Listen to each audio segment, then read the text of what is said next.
Hello friends, foundation question physics for class 12 के इस video में हम लोग डिस्कस करेंगे part 5 of chapter 2 electric potential and capacitance. इसके पहले के वीडियो में हमने आपको बताया था कि यदि हम किसी मेटल को लेते हैं यानी कंडक्टर को लेते हैं तो इलेक्ट्रिक फील्ड उसके अंदर में जो है सो कितना होता है, जीरो होता है। और ये इलेक्ट्रिक फील्ड इसके अंदर में जीरो क्यों होता है, यानी ये इलेक्ट्रिक फील्ड की हम तब बात कर रहे हैं यदि हम बाहर से इलेक्ट्रिक फील्ड देते हैं। मान लीजिए ई जीरो हमने बाहर से इलेक्ट्रिक फील्ड दिया है, उसमें इसमें मेटल को या कंडक्टर को रख दिया है, तो मेटल के अंदर में इलेक्ट्रिक फील्ड जीरो होता है। और जीरो होने का रीजन क्या था? जीरो होने का रीजन ये था कि इलेक्ट्रिक फील्ड जो है इसमें इलेक्ट्रॉन को पर फोर्स लगाता था और सारे इलेक्ट्रॉन एक तरफ आ जाते थे। ये सारे इलेक्ट्रॉन देखिए इधर आ गए, लेफ्ट में आ गए, ठीक है। और राइट साइड में इलेक्ट्रॉन का डेफिशिएंसी हुआ जो पॉजिटिव बना लिए, पॉजिटिव चार्ज कभी एक के रूप में काम करते हैं। और ये पॉजिटिव चार्ज से इलेक्ट्रिक फील्ड जो है सो निगेटिव में काम करता था, इसको हम इंड्यूस कर सकते हैं, जो भी कहना हो। और ये जो इलेक्ट्रिक फील्ड है वो इधर है राइट साइड में, और यहाँ पर इसके पास ये इलेक्ट्रॉन आने का जो वजह है क्योंकि वहाँ फ्री इलेक्ट्रॉन्स हैं, और फ्री इलेक्ट्रॉन्स बहुत है, बहुतायत में है, मैंने इन्फिनिटी है, एक तरह से कह सकते हैं सी ऑफ इलेक्ट्रॉन्स है। तो ये इलेक्ट्रॉन तब तक इस तरह से पोलराइज होता रहता था जब तक कि ये दोनों फील्ड सेम ना हो जाए, एक्सटर्नल फील्ड और ये फील्ड जो इलेक्ट्रॉन के एक तरफ आने से हो रहा था। तो दोनों मिलकर इसको जीरो बना ही देते थे क्योंकि यहाँ पर फ्री इलेक्ट्रॉन का कोई कमी नहीं है। अब आते हैं सेम चीज, हाँ, लेकिन अब की जो है सो इलेक्ट्रिक फील्ड जो है कंडक्टर में नहीं है, ये इंसुलेटर है, उसका जस्ट उल्टा। इंसुलेटर जिसको हम डाइलेक्ट्रिक भी कहते हैं। दोनों में फर्क ये है कि इसमें फ्री इलेक्ट्रॉन्स है, इसमें कोई फ्री इलेक्ट्रॉन नहीं है। इसमें फ्री इलेक्ट्रॉन है नहीं, तो क्या किया जाए? जब फ्री इलेक्ट्रॉन नहीं है और इस पर जो जब हम इलेक्ट्रिक फील्ड लगाए हुए हैं तो क्या करेगा? तो ये डिफरेंटली बिहेव करता है। यहाँ पर क्या होता है कि ये जो मटेरियल है इंसुलेटर या डाइलेक्ट्रिक, वो किसी चीज से बना हुआ, किसी दूसरे मटेरियल से बना हुआ है। वो मटेरियल जो है कंडक्टर नहीं है, तो कंडक्टर नहीं है तो मॉलिक्यूल है, एटम है, जो भी है। तो हम यूजुअली मॉलिक्यूल है, तो मॉलिक्यूल दो तरह के होते हैं, माने मटेरियल जो है हम इसको दो पार्ट में डिवाइड कर सकते हैं।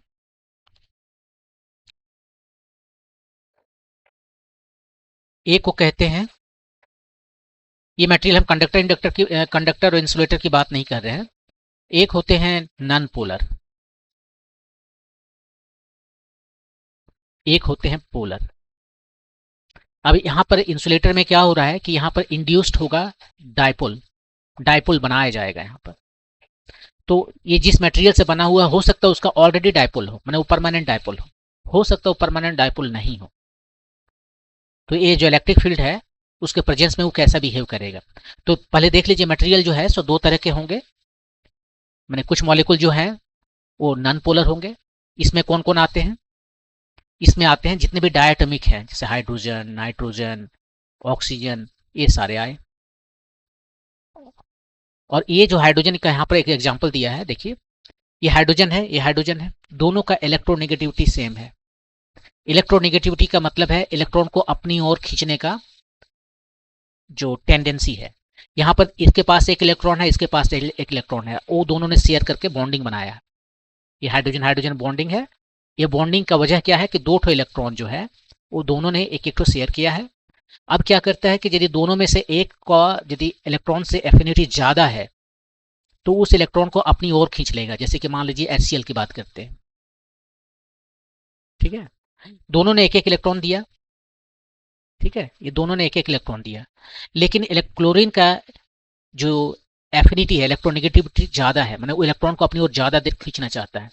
तो अब यहाँ पर जो ये मेन इलेक्ट्रॉन जो है वो किधर हो जाएगा? वो क्लोरीन के थोड़ा पास में आ जाएगा, बीच में न रह के क्लोरीन के पास में आ जाएगा। तो क्लोरीन पर जो है सो थोड़ा सा निगेटिव चार्ज आ जाएगा क्योंकि इलेक्ट्रॉन्स के थोड़ा करीब में, और हाइड्रोजन के पास से थोड़ा दूर चला गया, मतलब उस पर थोड़ा पॉजिटिव चार्ज आ जाएगा।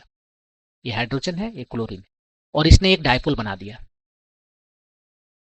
यह सिचुएशन हाइड्रोजन में नहीं हो पाता। क्योंकि हाइड्रोजन दोनों ही हाइड्रोजन है और दोनों का इलेक्ट्रोनेगेटिविटी सेम है। इसका मतलब ये जो इलेक्ट्रॉन है, जो शेयरिंग वाला इलेक्ट्रॉन है, वो एकदम बीच में रहेगा दोनों का।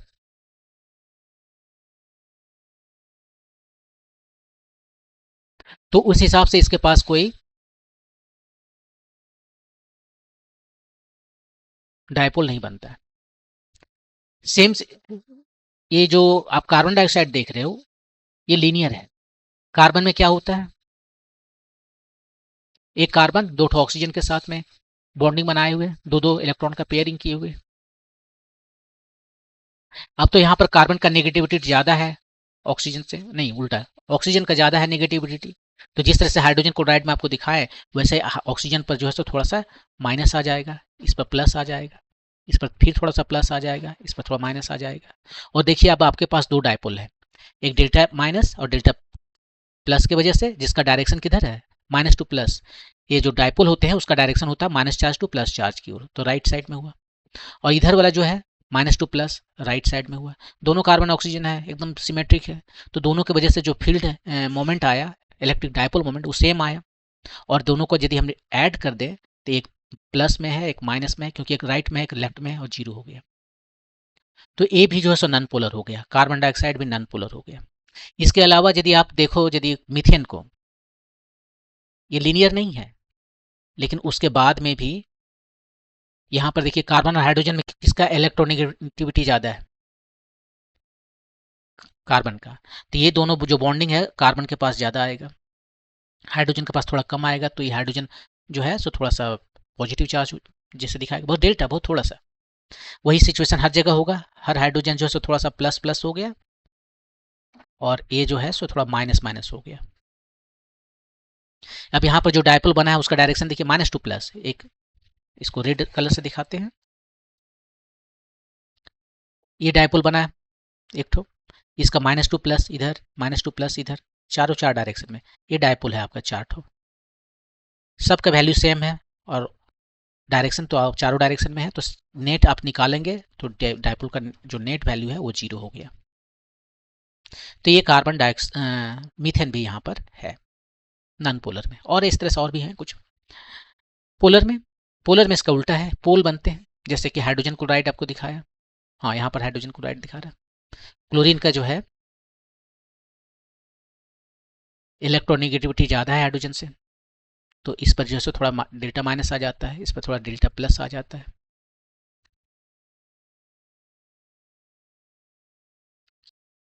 और इसलिए एक पोलर बना लिया, पोल हो गए, एक डायपोल भी बन जाते हैं। वाटर जो है, वाटर में भी देखिए ये हाइड्रोजन थोड़ा सा इलेक्ट्रोनेगेटिव ज़्यादा है हाइड्रोजन से, इस पर प्लस, इस पर प्लस। इसका डायरेक्शन इधर है, इसका डायरेक्शन इधर है, नेट डायरेक्शन इधर आ गया, यही यहाँ पर दिखाया है, नेट डायरेक्शन इधर है। यहाँ पर डायरेक्शन दिखाया माइनस टू प्लस है ना, इधर ये दिखाया है। यहाँ पर जो लोन पेयर है और बाकी जो इलेक्ट्रॉन है वो मिलकर भी एक बनाते हैं डायपोल।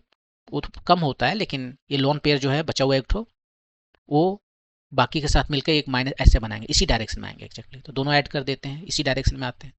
तो पोलर में इस तरह से आपको HCl मिल गए, हाइड्रोजन, ये वाटर मिल गए, और इस तरह के कुछ मॉलिक्यूल्स हैं। तो ये दो तरह के मॉलिक्यूल्स में पोलर नॉन पोलर।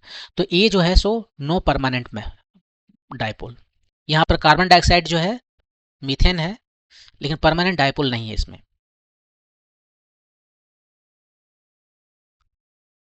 और यहाँ पर ये परमानेंट डायपोल है। तो दो चीजें हो सकती है, जिस चीज से बना हुआ है ये डाइलेक्ट्रिक, उसमें या तो परमानेंट डायपोल होंगे या परमानेंट डायपोल नहीं होंगे, दोनों को हम देखेंगे।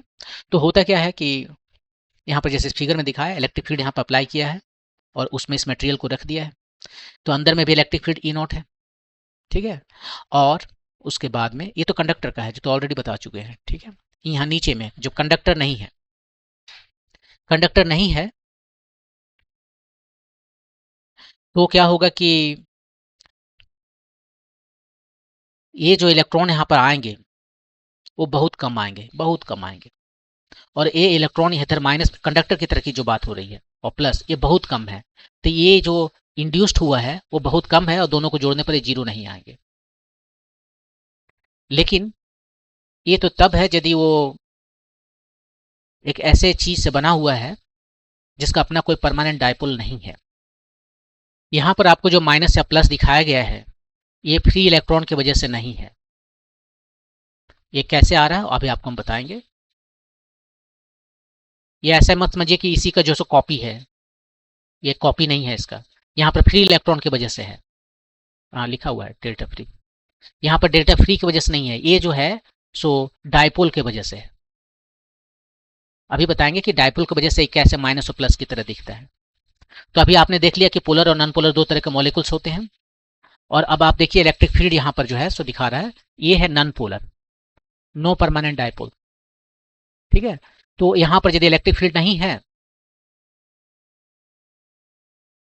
तो पॉजिटिव नेगेटिव एक ही पास है, एक ऊपर में है, जो centre of mass of positive charge और नेगेटिव चार्ज एक ही के पास में है, तो ये डायपोल तो है नहीं। ठीक है, लेकिन जब हम इस जो नॉन पोलर जो मॉलिक्यूल है इलेक्ट्रिक फील्ड में रखते हैं, यहाँ पर जो इलेक्ट्रिक फील्ड अप्लाई कर देते हैं, जैसे नॉन जीरो इलेक्ट्रिक फील्ड में रखते हैं, तो क्या होता है, मान लीजिए फील्ड का डायरेक्शन इधर है, तो ये जो अभी एक ही जगह था, दोनों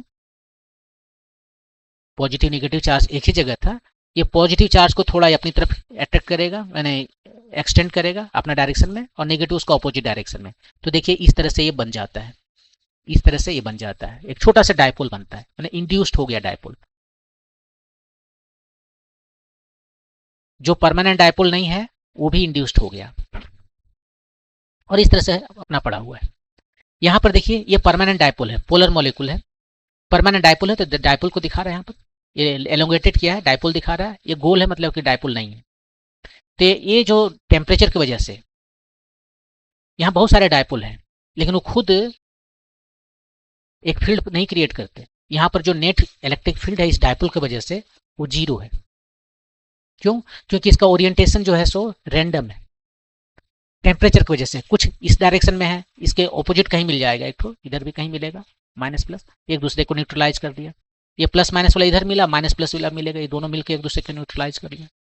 तो यहाँ तो बहुत सारे हैं, ओरिएंटेशन रैंडम है, तो एक दूसरे को न्यूट्रलाइज करके इलेक्ट्रिक फील्ड जो है सो जीरो कर दिया। और यहाँ पर इलेक्ट्रिक फील्ड जो है सो जीरो नहीं हो पाया, क्योंकि इंड्यूस्ड किया इसने डायपोल, तो इसने थोड़ा सा कम किया, लेकिन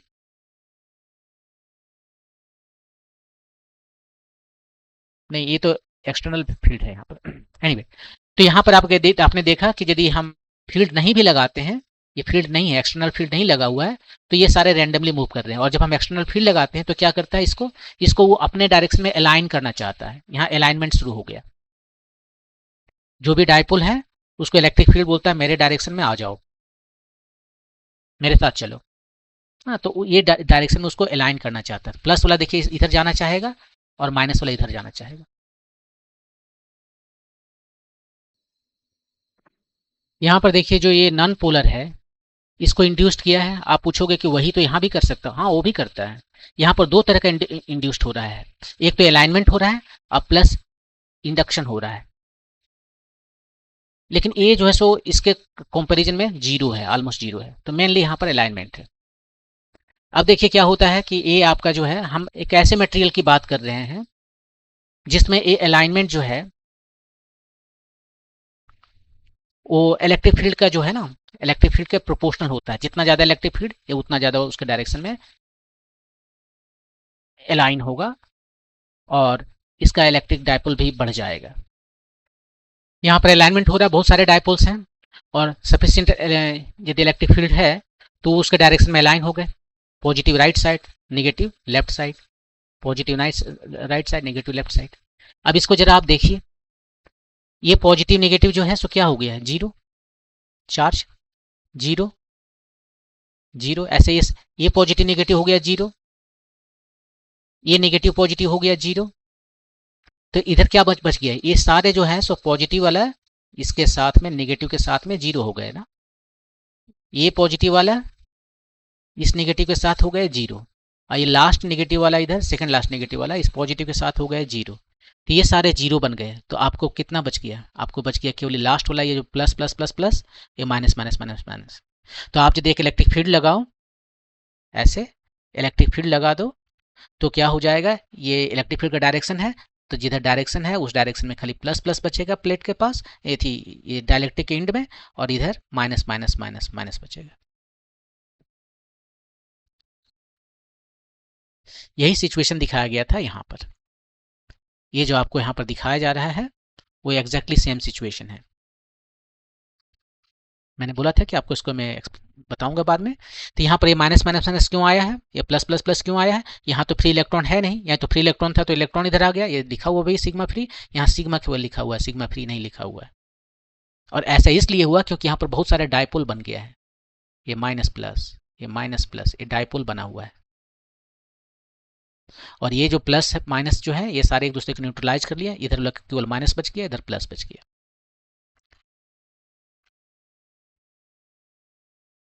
तो इस तरह से ये आपको माइनस और प्लस मिल गया है कि इंड्यूस्ड डायपोल मिल गया, डायपोल नहीं, इंड्यूस्ड इलेक्ट्रिक फील्ड मिल गया।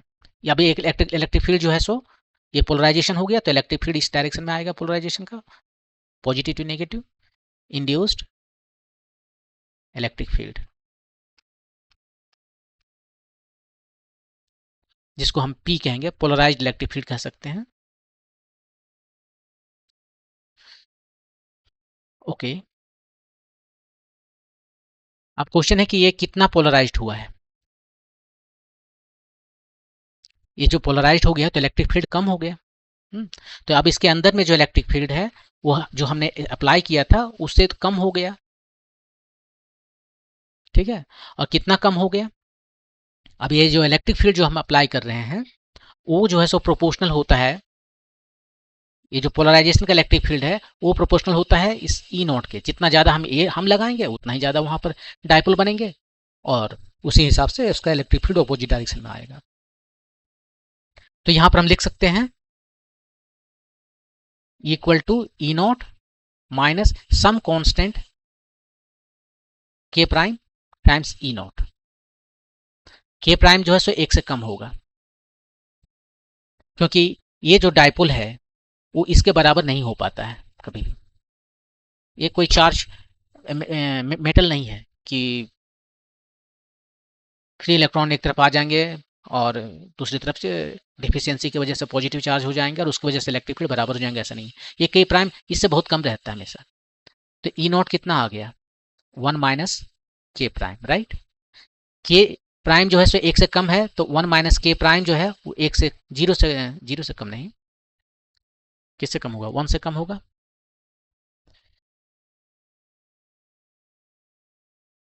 वन माइनस के प्राइम 1 से कम है, ठीक है। तो ये 1 माइनस के प्राइम जो है 0 से बड़ा है लेकिन 1 से कम है। 1 माइनस के प्राइम 0 से बड़ा है लेकिन 1 से कम है। के प्राइम का मैक्सिमम वैल्यू 1 है, जब 0 हो गया, और नहीं तो के प्राइम कम होते गया तो ये भी कम हो गया, 1 से कम है ऑफकोर्स। और ये यदि 1 से कम है तो इसको हम ऐसे लिख सकते हैं 1/1 माइनस के प्राइम। ये वाला क्वांटिटी जो दिख रहा है 1 से कम है, तो ये वाला क्वांटिटी यदि हम लिखें तो ये 1 से ज़्यादा है, 1 से ज़्यादा हो गया। बहुत सिंपल, देख लीजिए यहीं पर 1 माइनस के प्राइम मान लीजिए 0.5 है, तो 1/0.5 कितना हुआ? 2, 1 से ज़्यादा हो गया। यही वाला हम लिख रहे हैं यहाँ पर कि 1 से ज़्यादा हुआ भाई। तो ये 1 से ज़्यादा है, उसको हम दूसरा नाम देते हैं के प्राइम, के कहते हैं सीधे।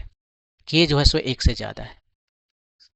तो यहाँ से आपको क्या मिला? यहाँ पर आपको मिला कि electric field inside a dielectric जो है वो कितना होगा? E naught divided by some constant. इस कांस्टेंट को हम कहते हैं डाइलेक्ट्रिक कांस्टेंट। ये प्रॉपर्टी है इस मटेरियल का, इसलिए इस डाइलेक्ट्रिक का प्रॉपर्टी है, तो इसको डाइलेक्ट्रिक कांस्टेंट कहते हैं। तो आप देखिए एक मेटल है आपके पास, उसके अंदर में जो है जब हम उसको इलेक्ट्रिक फील्ड में रखते हैं तो उसके अंदर में इलेक्ट्रिक फील्ड कितना आता है? 0। दूसरा केस में एक मेटल नहीं है, आपके पास एक इंसुलेटर है, या जिसको हम ये भी कहते हैं इंसुलेटर है या डाइलेक्ट्रिक है,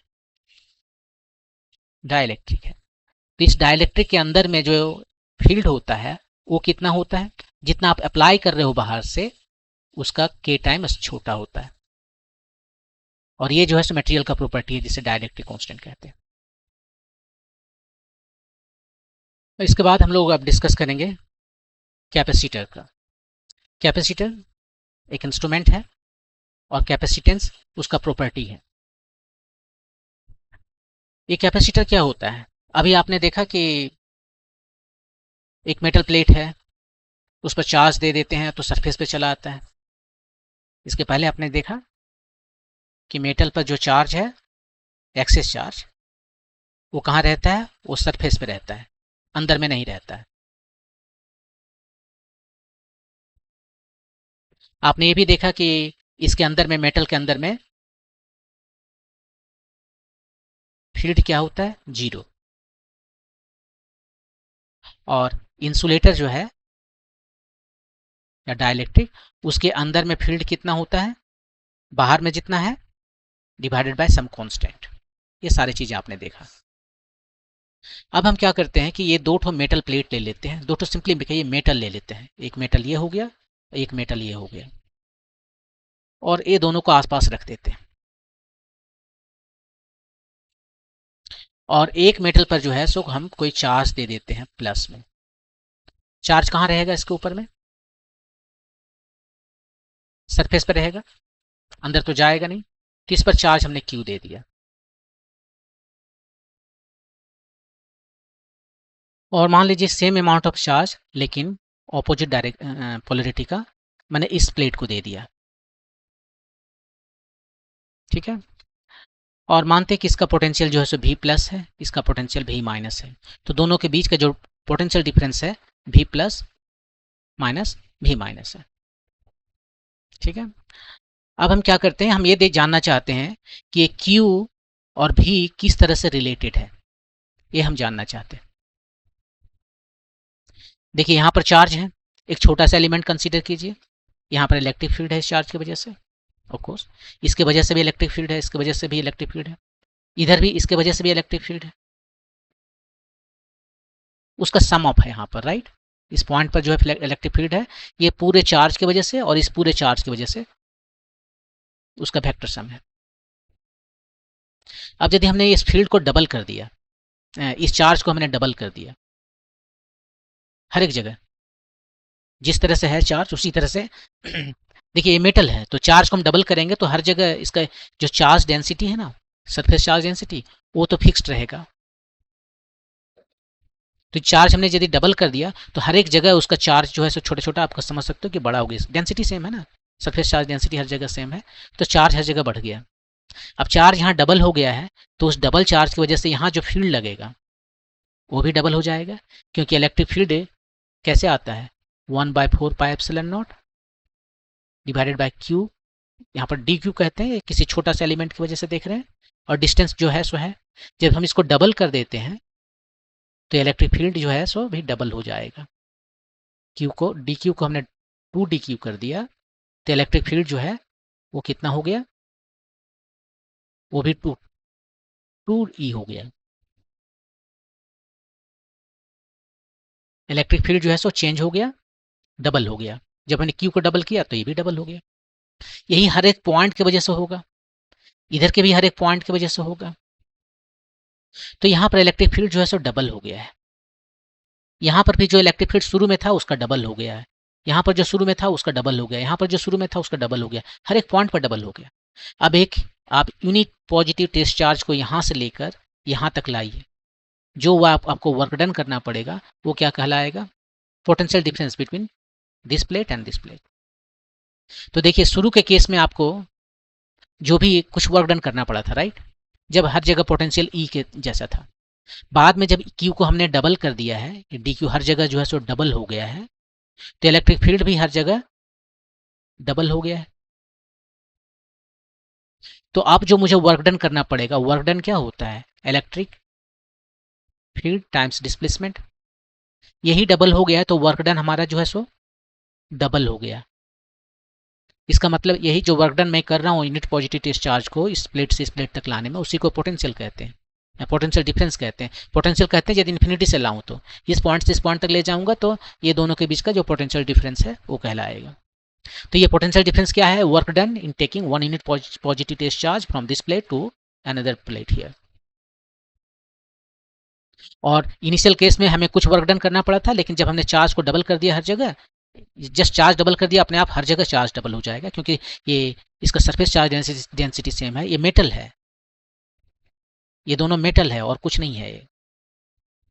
तो चार्ज सबसे पहले सरफेस पे होगा और हर जगह डबल हो जाएगा। यदि हम इसका जितना भी चार्ज देंगे यूनिफॉर्मली डिस्ट्रीब्यूटेड हो जाएगा। तो ये इलेक्ट्रिक फील्ड हर जगह जो है सो डबल हो गया, और वर्क डन जो करना पड़ा वो डबल हो गया, मतलब पोटेंशियल डिफरेंस डबल हो गया। तो Q को हमने कर दिया 2Q, ये जो पोटेंशियल डिफरेंस है वो हो गया 2V। सिमिलरली यदि हमने Q को कर दिया 3Q, ट्रिपल कर दिया आपके Q को, तो ये पोटेंशियल डिफरेंस जो है वो भी हो जाएगा 3V। तो इसका मतलब ये है कि ये जो पोटेंशियल डिफरेंस है वो प्रोपोर्शनल है चार्ज के। आप जिस रेशियो में चार्ज को बढ़ाएंगे, दोनों जगह चार्ज सेम होना चाहिए, उसी रेशियो में दोनों के बीच का जो पोटेंशियल डिफरेंस है वो बढ़ेगा। तो इसको हम ऐसे लिख सकते हैं, V is equal to Q/C, जहां पर 1/C जो है सो एक प्रोपोर्शनलिटी कांस्टेंट है, नीलिटी कांस्टेंट है। या फिर आप इसको ऐसे हम ऐसे याद रखते हैं, Q is equal to CV। C को कहते हैं कैपेसिटेंस, और इस अरेंजमेंट को कहते हैं कैपेसिटर। ये जो अरेंजमेंट आपको दिख रहा है वो हो गया कैपेसिटर,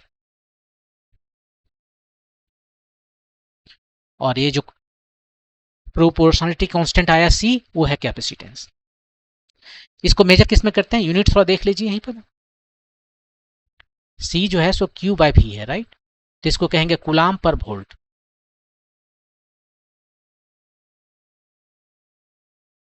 और इसे जो है सो फेराड में मेजर करते हैं, माइकल फेराडे के नाम से। फेराड लिखेंगे तो पूरा लिखेंगे, और नहीं तो कैपिटल F लिखेंगे।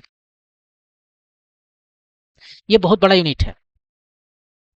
1 फेराड जो है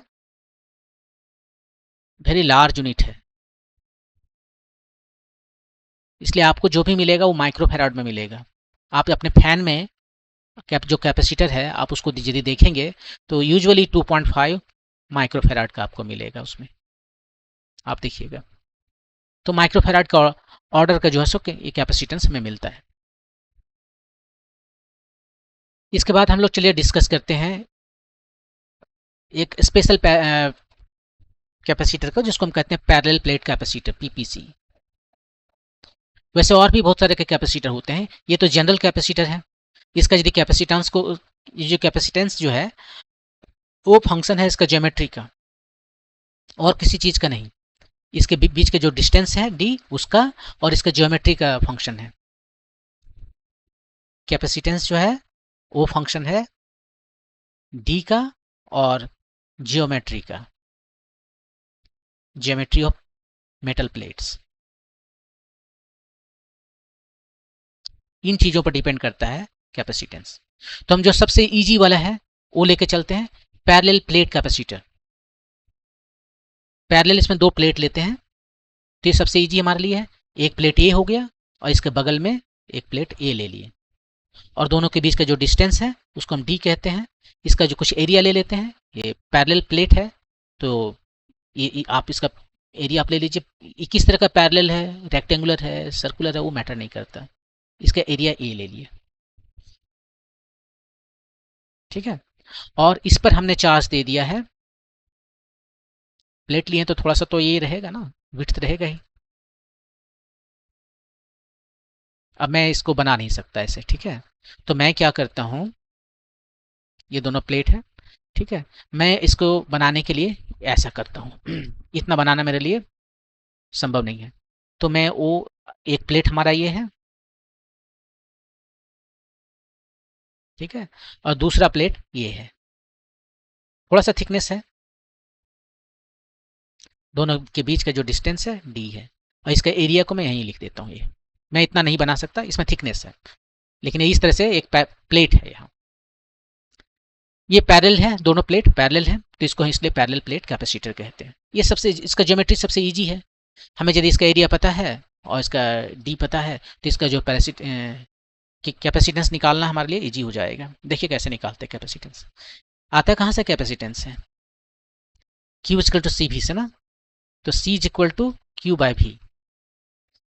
इस पर कोई चार्ज हम दे देते हैं, दोनों पर चार्ज दे देते हैं और उसके बीच में पोटेंशियल डिफरेंस है वो निकाल लेंगे। एक बार यदि पोटेंशियल डिफरेंस निकाल गया, चार्ज को पोटेंशियल डिफरेंस से रेशियो ले लेंगे, वही उसका कैपेसिटेंस है, सिंपल। तो हम चले चार्ज देते हैं इस पर Q और इस पर माइनस Q चार्ज देते हैं। अब चार्ज का डिस्ट्रीब्यूशन आपको पता होना चाहिए। चार्ज यहाँ पर मैंने इसको दे दिया, कैसे दिया वो अलग मैटर है, बैटरी से दिया, कैसे दिया, रख दिया चार्ज, वैसे अलग बातें हैं। लेकिन चार्ज इस पर मैंने दे दिया। अब चार्ज का डिस्ट्रीब्यूशन कैसे होगा? ये तो मेटल है और आपको हमने ऑलरेडी बता दिया है कि मेटल में यदि आप चार्ज दोगे तो चार्ज पूरा सरफेस पे चला जाता है, अंदर नहीं जाता, सरफेस पे चला जाता है। तो इसके भी दो सरफेस है ना, ये पैरेलल प्लेट कैपेसिटर है, तो दो सरफेस है, एक राइट एक लेफ्ट में। दोनों तरफ जाएगा क्या? भेज दीजिए दोनों तरफ इसको।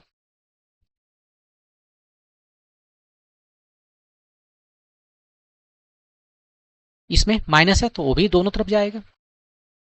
और ये थोड़ा टेढ़ा मेढ़ा हो गया, इसको मत सोचिए, मैं सोच लीजिए परफेक्ट है, बनता नहीं इस पर जो है बढ़िया से। ठीक है, इस तरह से आपका हो गया है क्या डिस्ट्रीब्यूशन, चार्ज डिस्ट्रीब्यूशन। अब ये क्या सही है या नहीं सही है? कैसे आप पता करोगे कि ये सही है या नहीं है? एक ही तरीका है, रामबाण। मेटल के अंदर में इलेक्ट्रिक फील्ड कितना होता है? 0। ये चार्ज है तो इलेक्ट्रिक फील्ड क्रिएट करेगा ना। एक जो चार्ज हमारे पास एक प्लेट है, इस पर चार्ज है, राइट। तो यहाँ पर कितना इलेक्ट्रिक फील्ड आता है? इलेक्ट्रिक फील्ड होता है सिग्मा बाय एप्सिलॉन नॉट,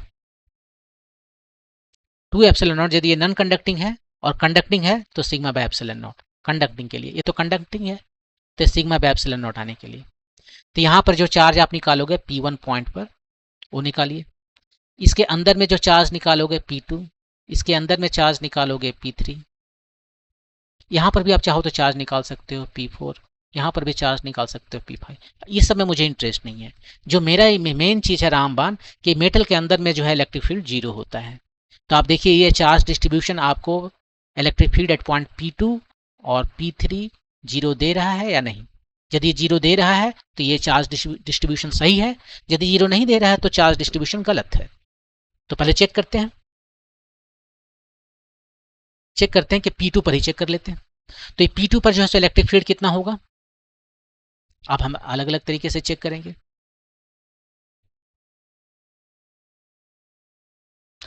ये इस पर इलेक्ट्रिक फील्ड कौन लगाएगा? पहले तो ये चार्ज लगाएगा, ये जो चार्ज दिख रहा है ये लगाएगा, फिर ये जो चार्ज है वो लगाएगा, दोनों का डायरेक्शन एग्जैक्टली ऑपोजिट, और वो बन गया 0। ठीक है, अच्छी बात है, तो लगता सही है। इसका ये क्या करेगा? ये भी तो इस पर लगाएगा चार्ज। यहाँ पर एक बात और बता दूं कि ये डी जो है सो छोटा होना चाहिए, डी बहुत बड़ा नहीं होना चाहिए। इसके बारे में भी और बताएंगे क्यों छोटा होना चाहिए, अभी स्टार्ट ही किए हैं। तो ये जो निगेटिव चार्ज है वो भी इस पर जो है सो एक इलेक्ट्रिक फील्ड लगाएगा। इधर थोड़ा कम होगा ये क्योंकि दूर है ना, लेकिन मैंने बना दिया ऐसे ही। और दूसरा ये भी इसको अपनी ओर खींचेगा। तो ये जो P2 पॉइंट आपको नजर आ रहा है, P2 पॉइंट, ये इस पर कितना कौन कौन सा इलेक्ट्रिक फील्ड आपको नजर आ रहा है? एक तो आया, ये ज़्यादा था, ये दोनों प्लस के वजह से,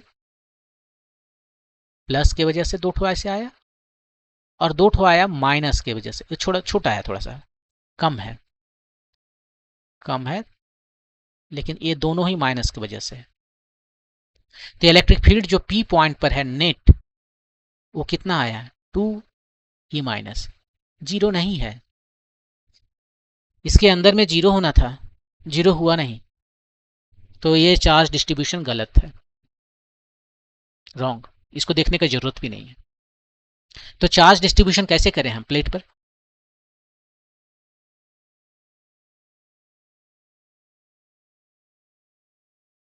तो चार्ज डिस्ट्रीब्यूशन सबसे पहले करते हैं। तो पहले एक प्लेट लेते हैं, उस पर हम देखते हैं कि चार्ज डिस्ट्रीब्यूशन कैसे कर सकते हैं। एक है यहाँ पर जो फील्ड जो 0 होना चाहिए, चार्ज मैंने Q दे दिया, ये तो काम कर जाएगा, अकेला रहेगा तब तो देखिए जितना फील्ड इसने क्रिएट किया इधर उतना ही फील्ड इसने क्रिएट किया और इलेक्ट्रिक फील्ड 0 हो जाएगा। ठीक है,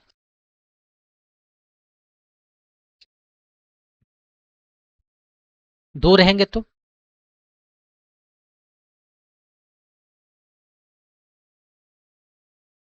ये दो ठो रहेंगे तो आसपास में दो ठो हम प्लेट रख दिए हैं और इस पर चार्ज दे दिया है Q, इस पर चार्ज दे दिया है -Q।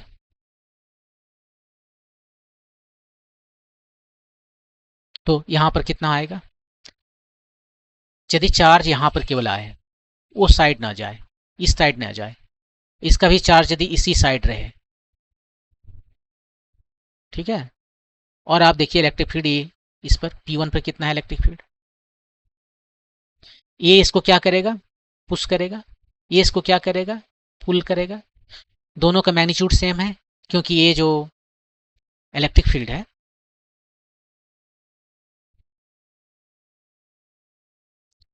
ये जो इलेक्ट्रिक फील्ड है वो होता कितना है? जस्ट एक चार्ज सरफेस की वजह से सिग्मा बाय 2 एप्सिलॉन नॉट होता है।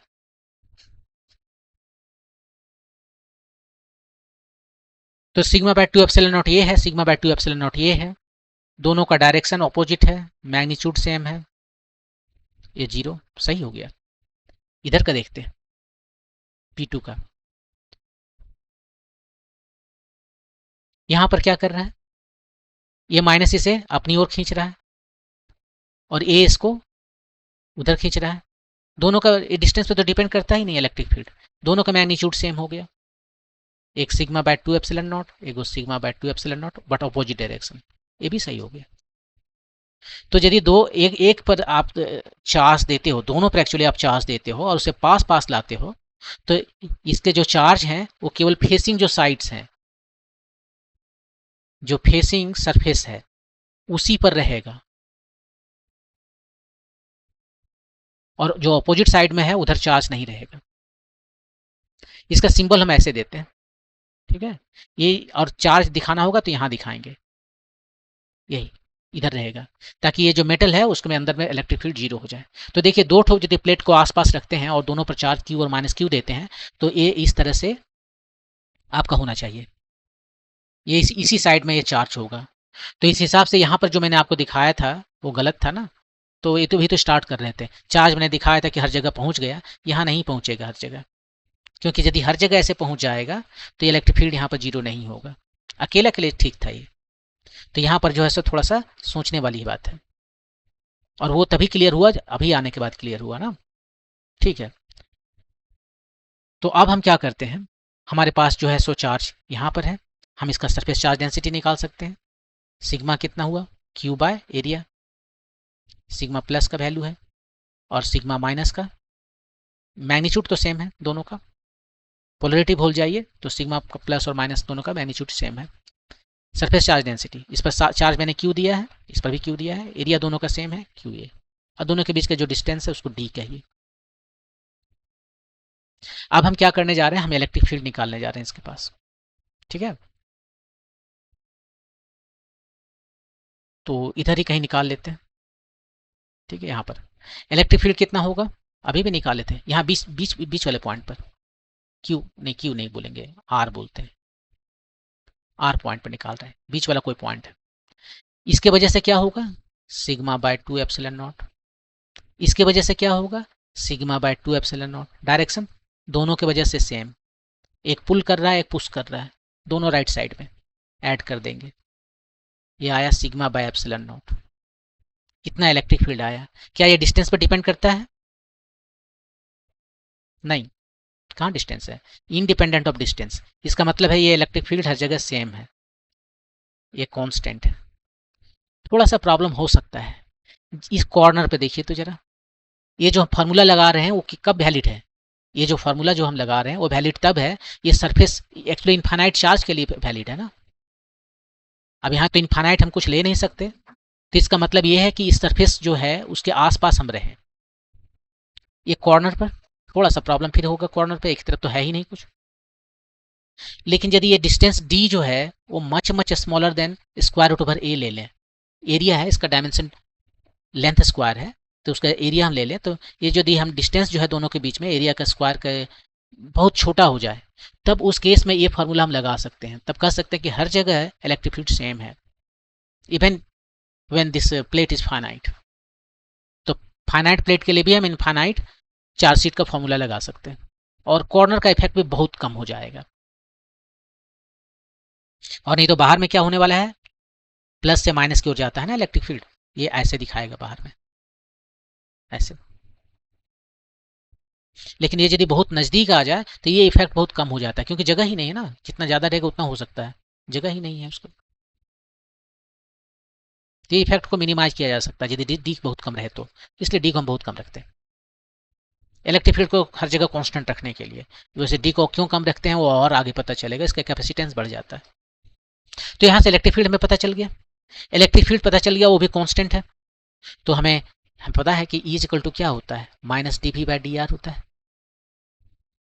तो यहाँ से हम कह सकते हैं भी जो है सो E टाइम्स डी, सिंपली इसको जस्ट इंटीग्रेट कीजिए, भी इक्वल टू ई डी, या भी का फार्मूला भी आपको पता है, ऐसा ही है, कोई भी फार्मूला लीजिए। ये जो पोटेंशियल डिफरेंस जो है वो होता है minus E dot D R going from point 1 two point 2, या इस केस में पॉइंट 2 टू 1, पॉइंट 2 टू 1। ये प्लेट नंबर 1 है, ये प्लेट नंबर 2 है, यहाँ से यहाँ जा रहे हैं। तो ये तो कांस्टेंट हर जगह है, तो आप इसको लिख सकते हो E, और ये जो डिस्टेंस है इसके बीच का है D। ये आया आपका पोटेंशियल डिफरेंस, भी को यहाँ पोटेंशियल डिफरेंस कह रहे हैं। तो भी मिल गया यहाँ पर, एप्सिलॉन है हमारा E, इलेक्ट्रिक फील्ड है E bye D.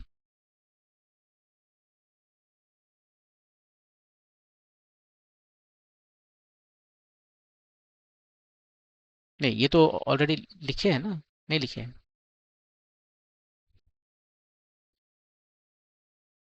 Electric field है epsilon by sigma bye epsilon not, ये है। तो ये भी हमें मिल गया, भी मिल गया तो हमें कैपेसिटेंस मिल जाएगा। कैपेसिटेंस है Q बाय भी, देखिए कहीं पर लिखे हैं, ये देखिए, नहीं ये नहीं लिखे हैं, किधर है, इसके पहले बात कर रहे थे यहाँ पर। कैपेसिटेंस जो है सो Q बाय भी है, Q जो दिया वो मुझे पता है, और भी हमें पता है। तो Q की जगह Q लिखें, भी की जगह पर है sigma D by epsilon not. और Q को हम क्या लिख सकते हैं, Q को सिग्मा को हम लिख सकते हैं Q के टर्म में। सिग्मा क्या है, Q बाय एरिया है, सरफेस चार्ज डेंसिटी, ये चार्ज डिवाइडेड बाय सरफेस। तो सिग्मा को हम Q एप्सिलॉन नॉट यहाँ लिखे हैं, सिग्मा को लिखते हैं Q बाय एरिया, एरिया ऊपर चला गया डी, ये खत्म हो गया, ये एप्सिलॉन 0 A बाय डी। तो पैरेलल प्लेट कैपेसिटर का कैपेसिटेंस हुआ एप्सिलॉन 0 A बाय डी। सब कैपेसिटर का नहीं, केवल पैरेलल प्लेट कैपेसिटर का ये है, क्योंकि ये सबसे सिंपलेस्ट है। इसका जो है वो है पैरेलल प्लेट कैपेसिटर का capacitance epsilon 0 A by D. अब ये देखिए किसके प्रोपोर्शनल है, एरिया के, और 1 बाय डी के प्रोपोर्शनल है। तो डी जितना भी छोटा होगा कैपेसिटेंस उतना बड़ा होगा। एरिया बढ़ाइए सी बढ़ेगा, डिस्टेंस घटाइए सी बढ़ेगा। तो हम डी जो है सो जितना छोटा से छोटा हो सके रखते हैं कैपेसिटेंस बढ़ाने के लिए, और एरिया जितना बड़ा से बड़ा रख सकते हैं उतना हम करते हैं। तो ये पैरेलल प्लेट कैपेसिटर में क्या करता है, एक प्लेट लेते हैं ऐसे, पेपर का ले लेते हैं या कोई प्लास्टिक का ऐसे बहुत बड़ा ले लेते हैं, इसके ऊपर में दूसरा प्लेट डालते हैं ऐसे, ठीक है, बहुत लंबा है, और इसके अंदर में एक मटेरियल भी डाल देते हैं, कुछ भी बताते हैं उसके बारे में, और उसके बाद में इसे रोल कर देते हैं, और रोल करके जो है ना इस सिलेंडर जैसा बना देते हैं। तो एरिया बड़ा हो गया यहाँ पर, काफ़ी एरिया बड़ा करने के लिए करता है। अब बात है कि इसके अंदर में अभी क्या था, हवा था, दोनों के बीच में क्या है, हवा है। अब हवा ना रह के यदि हम कोई डाइलेक्ट्रिक मटेरियल डाल दें तो क्या होगा, हाँ यहाँ पर है effect of dielectric on capacitance.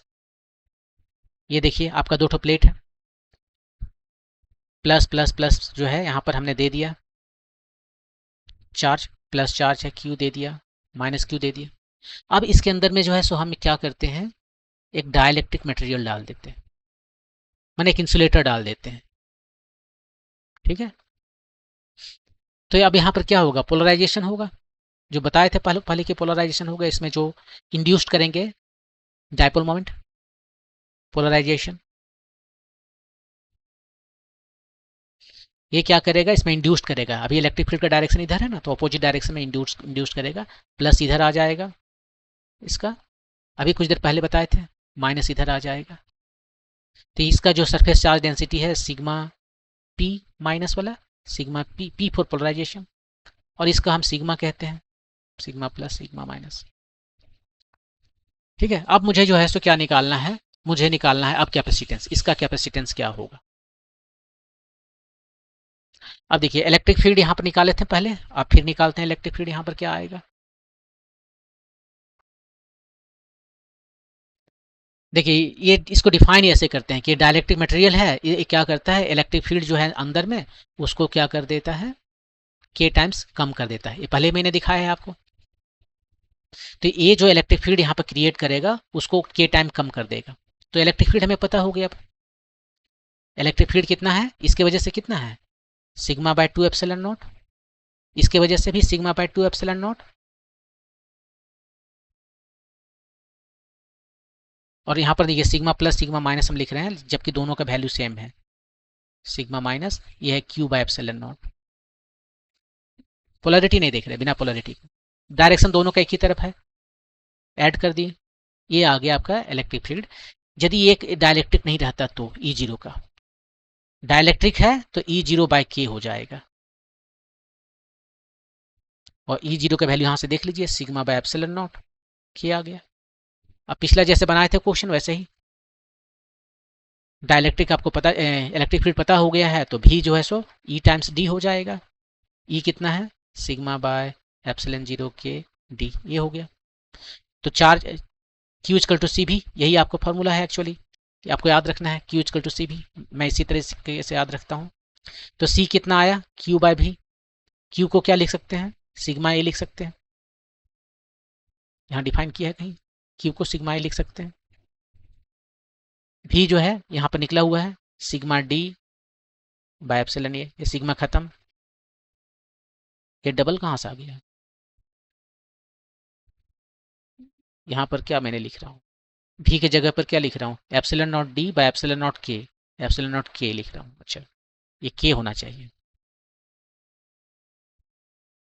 कितना आ गया, एप्सिलॉन जीरो ए टाइम्स के बाय डी। ये आपका जो epsilon zero A by D है ये विदाउट डाइलेक्ट्रिक है, सी जीरो, और एक के है। देखिए यहाँ पर क्या हुआ, कैपेसिटेंस जो है वो बढ़ गया, कैपेसिटेंस जो है बिना, ये विदाउट जो है, ये विदाउट डाइलेक्ट्रिक, कुछ भी चेंज नहीं किया, विदाउट डाइलेक्ट्रिक, और ए जो है वो है with dielectric, with dielectric times के टाइम बढ़ गया। तो यदि आप उसमें डाइलेक्ट्रिक डालेंगे तो कैपेसिटेंस के टाइम बढ़ जाएगा। आप यहाँ से कैपेसिटेंस को भी डिफाइन कर सकते हैं कि विदाउट डाइलेक्ट्रिक में जो है जो कैपेसिटेंस होता है वो कितना टाइम बढ़ गया, वही उसका डाइलेक्ट्रिक कांस्टेंट है। तो इस तरह से आपको पता चल गया है कि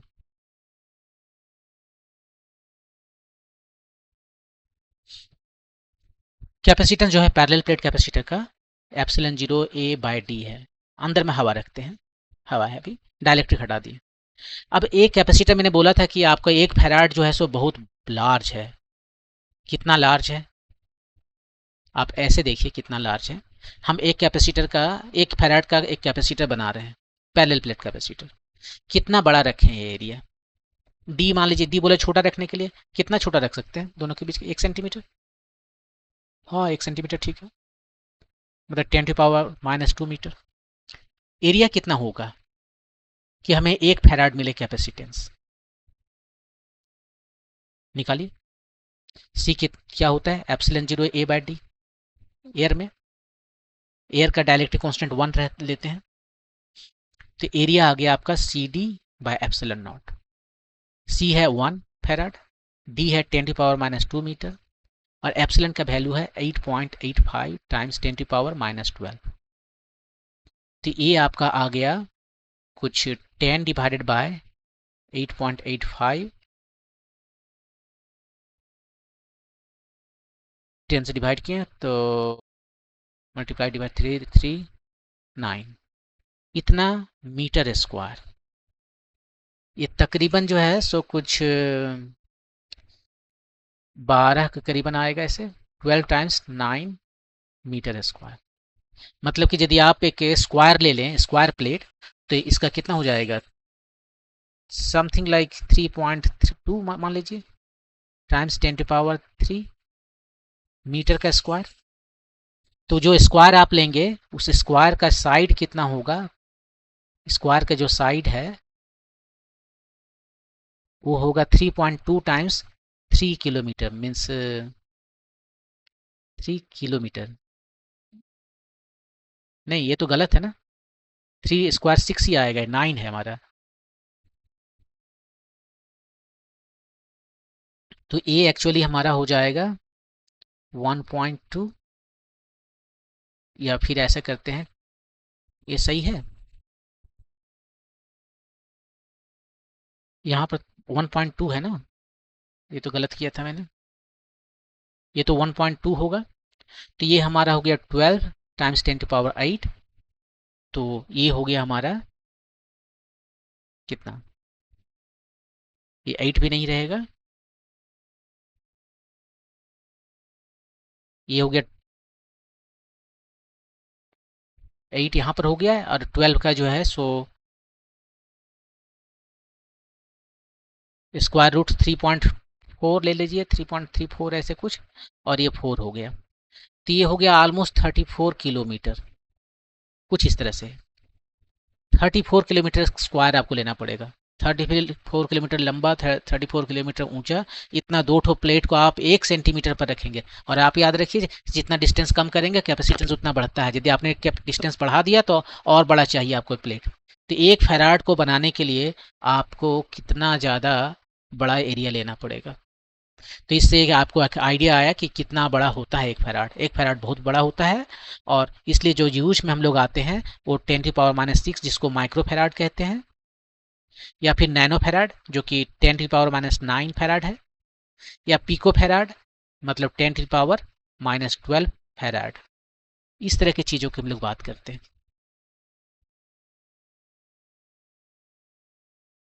इसके बाद देखते हैं क्वेश्चन है, ये slab of material of dielectric constant K has the same area as the plates of the parallel plate capacitor but has a thickness of 3/4 T.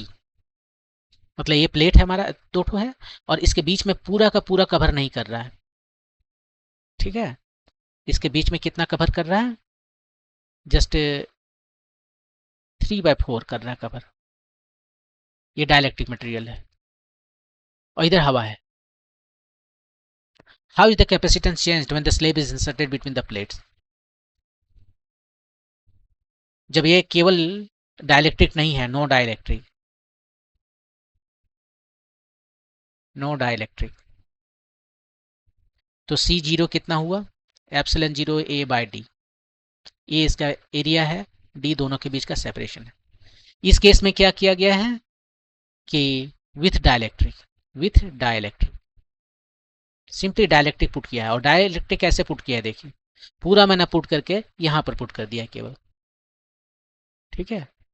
Distance सब कुछ सेम है। अब सी जो है सो कितना होगा वो आपको बताना है। फिलहाल जो हम किताब में जो एग्जाम्पल जिस तरह से समझाया है हम वैसे आपको समझा देते हैं, लेकिन बाद में हम एक फार्मूला आपको दे देंगे जो कि ज़्यादा यूजफुल होगा एग्जामिनेशन के पॉइंट ऑफ व्यू से। देखिए क्या कर रहे हैं यहाँ पर, क्या करना क्या है इसके बीच में, मुझे कैसे हम निकालेंगे सी। हमने क्यू दिया, हम इसके बीच का जो पोटेंशियल डिफरेंस पता चल जाए, ये V प्लस V माइनस, यहाँ पर क्यू दे दिया, यहाँ माइनस क्यू दे दिया, तो हमारा सी मिल जाएगा, यही है।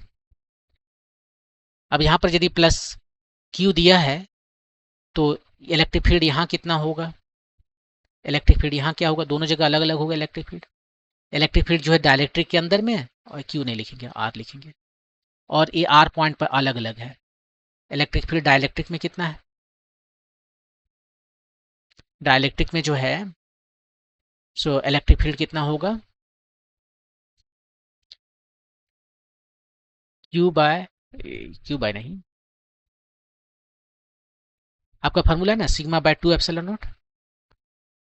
डायलेक्ट्रिक है तो के से डिवाइड कर दिए, इसका के जो है सो डायलेक्ट्रिक कांस्टेंट है। कम हो जाता है इलेक्ट्रिक फील्ड, इतना कम हो गया। और आर पॉइंट पर वहां पर simply sigma bye 2 epsilon not.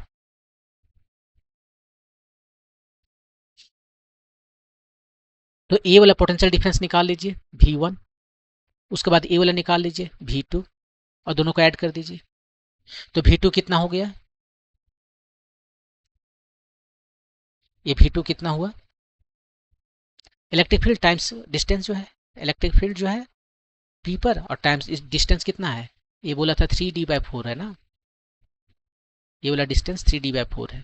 तो ये जो बच गया 1D/4, 3 क्वार्टर है, ये 1 क्वार्टर। तो यहाँ पर हर जगह इलेक्ट्रिक फील्ड सेम है EP, उसको मल्टीप्लाई कर दिए जो डिस्टेंस है 3D/4 से, ये हमें पोटेंशियल डिफरेंस मिला V2, ये है V2।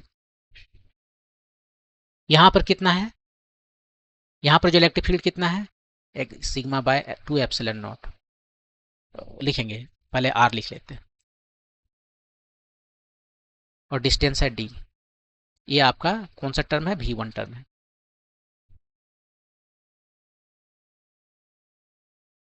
EP का वैल्यू, EP की वैल्यू यहाँ लिखा हुआ है सिग्मा बाय 2 एप्सिलॉन नॉट के टाइम्स 3D/4। ER का value sigma bye 2 epsilon not और जस्ट D। इसको सिंप्लीफाई कर लीजिए, सिग्मा बाय 2 एप्सिलॉन नॉट बाहर कर लिए, D/4 भी बाहर कर लिए, सिग्मा बाय 2 एप्सिलॉन नॉट बाहर कर लिए, D/4 भी बाहर कर लिए, 3/k आया, सिग्मा बाय 2 एप्सिलॉन नॉट, ये D/4 है डिस्टेंस, D/4 बाहर कर लिए, इतना आ गया। ये आपका टोटल भी हो गया। टोटल भी हो गया तो आप कैपेसिटेंस निकाल सकते हो यहाँ से, C is equal to Q/V। तो C is equal to Q/V और Q यहाँ लिखिए, V आ गया आपका sigma times D times 2 epsilon naught 4 by 3/k plus 1। अब Q को आप क्या लिख सकते हो, सिग्मा ए लिख सकते हो, Q surface charge density Q/A होता है। तो यहाँ से Q इक्वल टू सिग्मा ए लिख सकते हो, 2 epsilon naught 4 by sigma D 3/k plus 1। ये सिग्मा खत्म हो गया, कितना आ गया है 8 epsilon naught A by D 3/k plus 1। ये आ रहा है आपका,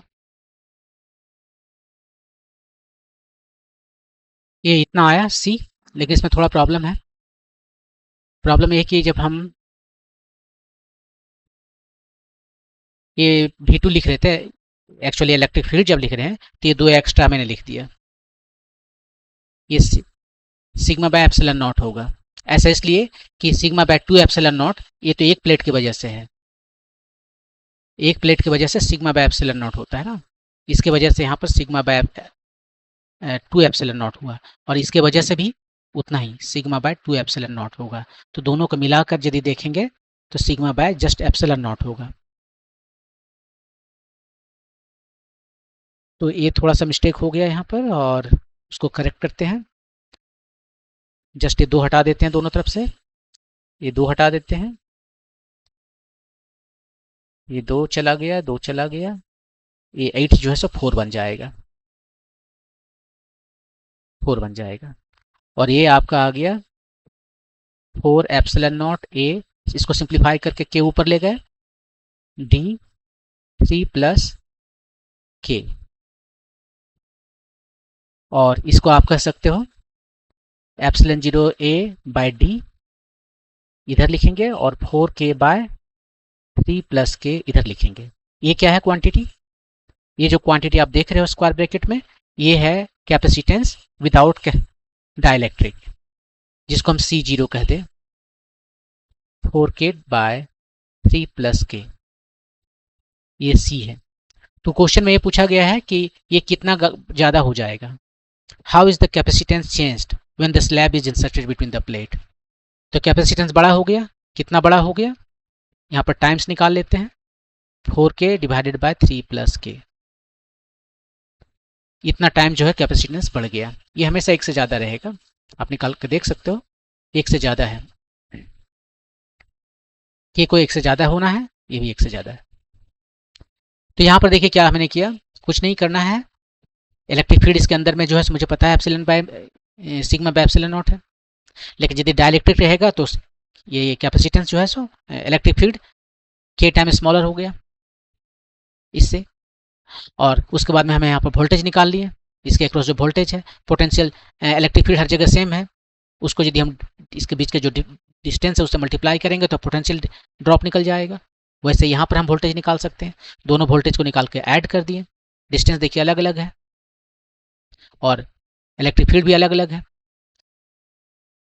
इलेक्ट्रिक फील्ड में ज़्यादा का फर्क नहीं है, बस जहाँ पर डायलेक्ट्रिक है वहाँ पर इलेक्ट्रिक फील्ड के टाइम्स का स्मॉलर हो गया, उसको सबको रखकर सिंप्लीफाई किए तो ये आपका आंसर आ गया। अब इसको जनरल फॉर्म के लिए कैसे याद रखेंगे, जनरल के लिए इसे कैसे याद रखा जाए,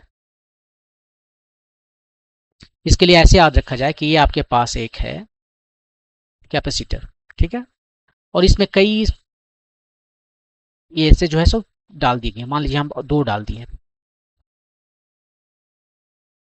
ये K1 है, ये K2 है और इधर हवा है, यहाँ भी हवा है, यहाँ भी हवा है। जनरल का पहले फार्मूला बताते हैं, उसके बाद दिखा देते हैं बहुत क्विकली इसको प्रूव करके कि कैसे आता है। तो फार्मूला इसका है C जो है सो एप्सिलॉन 0 A बाय D इतना होता है यदि कोई कुछ भी डायलेक्ट्रिक नहीं रहता तो, और एक डायलेक्ट्रिक यदि पूरा का पूरा इसमें हम डाल देते, पूरे के पूरे डायलेक्ट्रिक डाल देते तो ये कितना हो जाता है, epsilon 0 A by D times K होता। लेकिन ये पूरा का पूरा नहीं डाला हुआ है तो हम क्या करते हैं, इस के को उठाकर हम नीचे ले जा सकते हैं, डी बाई के। अब देखिए आपके पास बहुत सारा है, ये डी अलग है, के अलग है, ये डी अलग है, के अलग है, ये डी अलग है, के अलग है, ये डी है अलग है, के अलग है, ये डी अलग है, के अलग है। तो जितना आप देख रहे हो सबको ऐड करते चले जाओ, समेशन ओवर आई, के आई डी आई, यही आपका फॉर्मूला है। एप्सिलॉन 0 ए डिवाइडेड बाय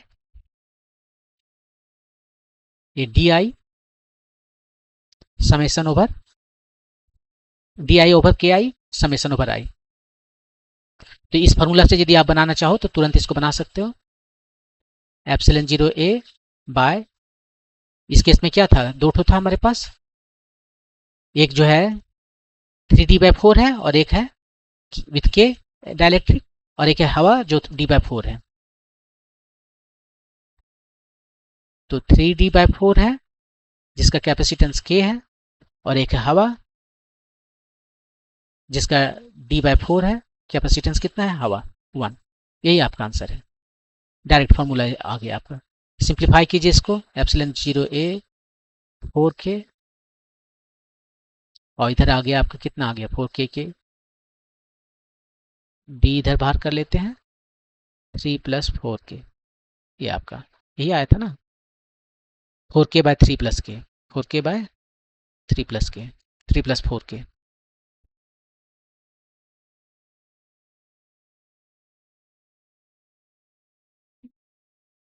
ये जस्ट K होगा, ये आ गया आपका।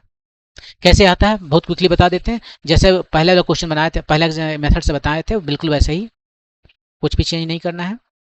देखिए क्या करना है, मान लीजिए यहाँ पर 2 ठो आपके पास है एक्स्ट्रा, एक K1 एक K2, ये D1 ये D2 ये D3, ये वाला D3 होगा ना, D4 ये D5, कितना आ गया 5 आ गया। इसको K1 कहते हैं, इसको K2 कहते हैं, इसको K3 कहते हैं, इसको K4 कहते हैं, इसको K5 कहते हैं, सब आ गया। देखिए इसमें करना क्या है, कुछ नहीं करना है, सिंपली C कैसे निकालते हैं, कोई चार्ज दिए इस पर Q, इस पर -Q बाय V वोल्टेज। अब वोल्टेज निकालने के लिए देख लीजिए कैसे निकालेंगे, वोल्टेज जो है सो क्या हो जाएगा, वोल्टेज 1 + वोल्टेज 2 + वोल्टेज 3 + वोल्टेज 4, ऐसे। ये सब के बदले हम ऐसे लिखते, एक साथ में लिख देते हैं समेशन करके, समेशन करके लिख सकते हैं वोल्टेज आई, यहाँ पर एक इसके अक्रॉस वोल्टेज, इसके अक्रॉस वोल्टेज, वो सभी लिख रहे हैं। और वोल्टेज कितना होता है, वो होता है इलेक्ट्रिक फील्ड उसमें जो है टाइम्स डी आई, और इलेक्ट्रिक फील्ड कितना है इलेक्ट्रिक फील्ड जो है कहीं पर भी कितना है, सिंपली यदि कुछ भी नहीं रहता तो इलेक्ट्रिक फील्ड होता है सिग्मा बाय एप्सिलॉन नॉट, और यदि इसमें कोई डाइलेक्ट्रिक मटेरियल है तो एप्सिलॉन नॉट के साथ में के आ जाएगा, के जो है सो चेंज कर रहा है, ए हो गया, और इधर डी आई, डन। ये आपका आ गया। अब क्यू को हम लिख सकते हैं सिग्मा भी, सिग्मा ए, सिग्मा को डिफाइन ही करते हैं क्यू बाई ए से ना, तो क्यू इजकल टू सिग्मा ए लिखते हैं ताकि सिग्मा खत्म हो जाए, सिग्मा एप्सिलॉन नॉट ऊपर चला गया, sum over D I by K I, sigma खत्म, और ये आपका final answer C equal to epsilon naught A by D के जगह पर नीचे में लिखेंगे डी आई ओवर के आई आई। ये यदि एयर में है तो के जो है सो क्या हो जाएगा 1, के 1 हो गया, एक ही तो हमारे पास है, और सी हो जाएगा एप्सिलॉन 0 ए बाय एक ही तो है डी 1 बाय के 1, और डी 1 हो गया इस केस में जस्ट डी, और के जो है सो 1 हो गया तो लिखने की जरूरत नहीं, आपका ए आ गया है। इस तरह से आप इसको बना सकते हो। इस वीडियो में इतना ही। नेक्स्ट वीडियो में हम लोग कॉम्बिनेशन ऑफ कैपेसिटर्स को देखेंगे, जिसमें सीरीज कॉम्बिनेशन, पैरेलल कॉम्बिनेशन को देखेंगे, उसमें इक्विवेलेंट कैपेसिटेंस कितना होता है और उससे रिलेटेड क्वेश्चंस बनाएंगे। Thank you.